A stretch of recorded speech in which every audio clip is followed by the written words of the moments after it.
Alors, ça y est, on a le calendrier qui a été révélé à 18 h par la F1. Je me demandais quand c'est qu'il allait arriver, hein, parce que je voyais les heures passer, au final, on n'avait rien. Alors, les nouveautés. 23 courses, les week-ends passeront toutefois sur 3 jours, avec la journée média et vérification technique reportée au vendredi matin. Ce qui économisera la journée de jeudi, c'est pas mal. La disparition du Grand Prix de Chine, un pays dans lequel il est toujours compliqué de se rendre et d'organiser des compétitions. La priorité pour les Chinois ira à l'organisation des JO d'hiver. Ah, les JO, ça passe, hein. Par contre, les Grands Prix, pareil pour le Japon d'ailleurs, hein. Tous les mêmes, hein, en Asie, hein. L'Arabie Saoudite qui se tiendra en fin d'année cette saison passe comme prévu au début de la saison, avec un retour prévu à Melbourne. Enfin, pour la troisième course de l'année. Imola semble avoir assuré sa place au calendrier pour quelques années et sera la quatrième course, avant Miami, la grande nouveauté de 2022.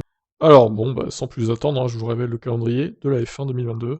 Commencerait donc le 18 mars à Bahreïn, et on terminerait la première course le 20 mars du coup, c'est le 18, et on terminerait le 20 novembre, donc ça fait comme prévu, hein, 8 mois pile, jour pour jour en plus. Donc il avait pas menti, hein, Dominicali, ça va être très très condensé, hein, 23 courses en 8 mois, il va y avoir du sport, hein.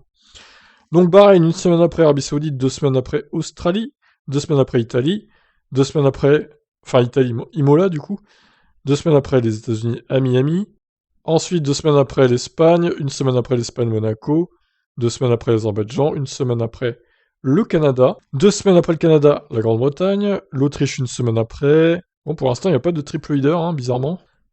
Donc la France 2 semaines après. La France, ça serait fin juillet. Ah ouais.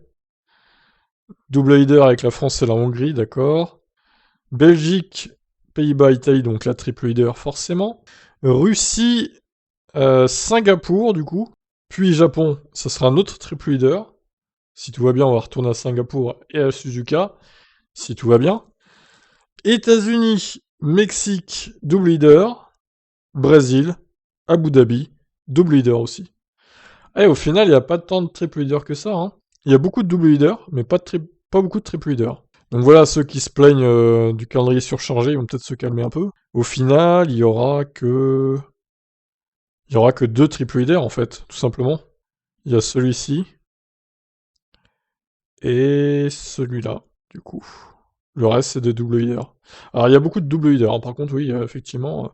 Mais bon, c'est pas si mal, hein. Un très bon calendrier, je dirais. Ça promet, hein. Évidemment, ils ont voulu faire la dernière course fin novembre, même avant la fin novembre, parce qu'il y a la Coupe du Monde de foot qui va empiéter dessus. Alors, faut pas non plus perdre de l'audience, hein. C'est à ça qu'ils pensent aussi les gérants de la F1. Voilà pour ce calendrier officiel de la 2022. Qu'est-ce que vous en pensez? Lâchez vos coms, comme on dit. Ciao.